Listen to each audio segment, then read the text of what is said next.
Good morning, সুপ্রভাত। আশা করি সবাই ভালো আছো, আমরাও ভালো আছি। বৃষ্টিতে আর ভালো আর মন্দ।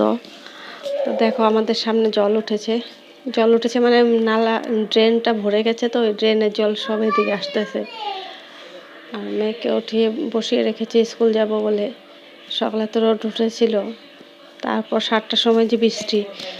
ভাবছি মেয়েকে স্কুলে পাঠাবো কি পাঠাবো না, মানে ভীষণ বিপদে পড়ে গেছি আর কি। আর একদিন স্কুলে না গেলে হোমওয়ার্ক জমা হয়ে যায়, মেয়ে অনেক হয়ে যায়, তখন মেয়ে করতে একটু ঝামেলা পায়, জোরজবস্তি করতে হয়।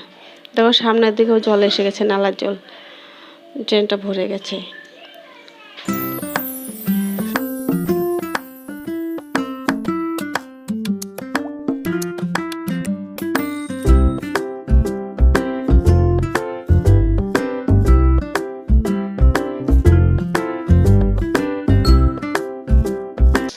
তো কোনো মতে মেয়েকে দিয়ে গেলাম, ছাতা নিয়ে আসছিলাম, ওর বাবা আস্তে আস্তে গাড়ি চালালো।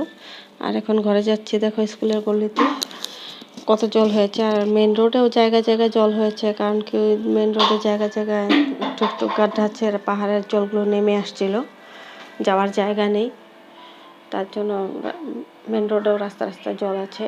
আর যেহেতু আজকে বুধবার, তো দেখো এদিক দিয়ে বাজার মিলেছে, ভেবেছিলাম একটু বাজারে ঢুকবো, কিন্তু বৃষ্টি হচ্ছেই, ঝিরিঝিরি বৃষ্টি পড়ছেই, তার জন্য বাবাকে বললাম যে চলো ঘরে চলে যাই।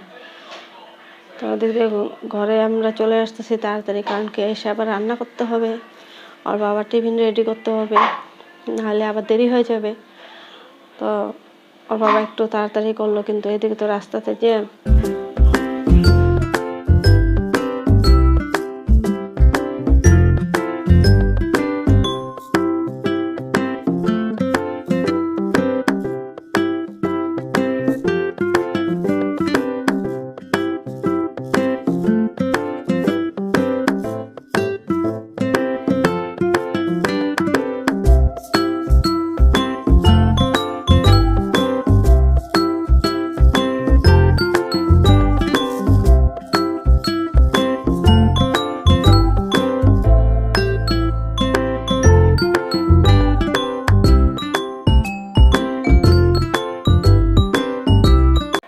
তাড়াতাড়ি করে ঘরে এসে ডাল বানিয়েছি, আর এদিকে একটা ভাজি করেছি, কুমড় ছিল একটু, আর এদিকে ভুল ভাজি করেছি বেগুনের মতো চাকচাক করে কেটে। আর এদিকে ভাদালি পাতা এনেছিল, ওর বাবা বলেছে বড়া খাবে বলে। তো এদিকে আবার আমি আরেক চুলায় শুক্তাও বসিয়ে দিয়েছি, ওর বাবা শুক্তা ভালোবাসে, তার জন্য শুক্তাও বসিয়ে দিয়েছি। আর এদিকে ভাদালি পাতাগুলো আমি ধুয়ে নিয়েছি, ধুয়ে এখন কুচি কুচি করে কেটে নেব। তো কুচি করে কাটতে তো পারবো না, আমার দাওটা একটু খারাপ, তো বেশি কুচি হয়নি। তো যতটুকু হয়েছে অতটুকুই আমি একটু লবণ দিয়ে মেখে নিব, তাহলে একটু মজবে, তারপর বাকি জিনিসগুলো দিব।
এদিকে ওর বাবাকে টিফিন দিয়ে খাইয়ে দিয়ে পাঠিয়ে দিয়েছি। আর এদিকে আমার এটা একটু নোংরা হয়েছিল, আর আমি ইচ্ছে করে একটু বেশি নোংরা করেছি, কারণ কি এই জিনিসটা এনেছি, আমি দেখবো এটা কীভাবে কতটুকু কাজ করে।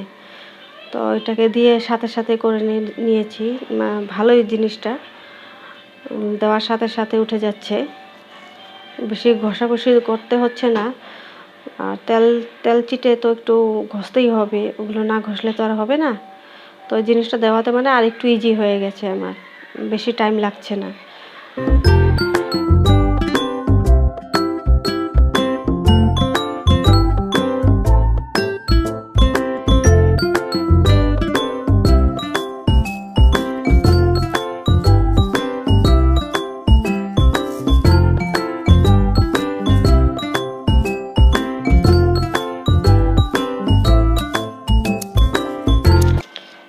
আমার পরিষ্কার হয়ে গেছে, এখন আমি বিছানাটা দিয়ে মুছছি।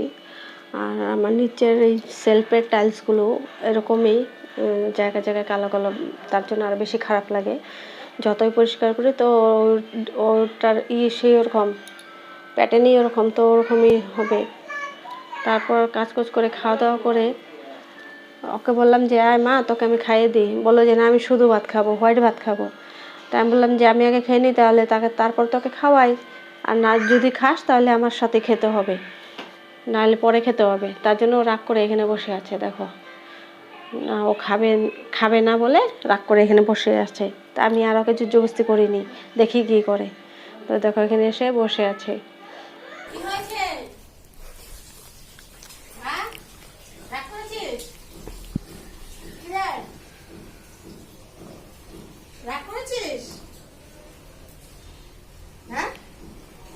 রাগ করিস না, এখানে বসে আসিস কেন? কান্না করছিস কেন? হ্যাঁ বল বল, কান্না করছিস কেন? বসে বসে চল, হোয়াইট ভাত দিব, চল। কেন খাবি না? ভাত খাবি? খাওয়া দাওয়া সেরে ওর বাবা লিচু এনেছিল কালকে, তো ওইগুলো আমি ছুলে দিচ্ছি ওদের দুজনকে, ওরা খাবে। তো লিচুগুলো খুব সুন্দর, খুব ভালো। তো ব্লগ দেখতে থাকো, ভালো লাগলে কমেন্ট করবে, সাবস্ক্রাইব এন্ড লাইক করবে। Tata, bye bye.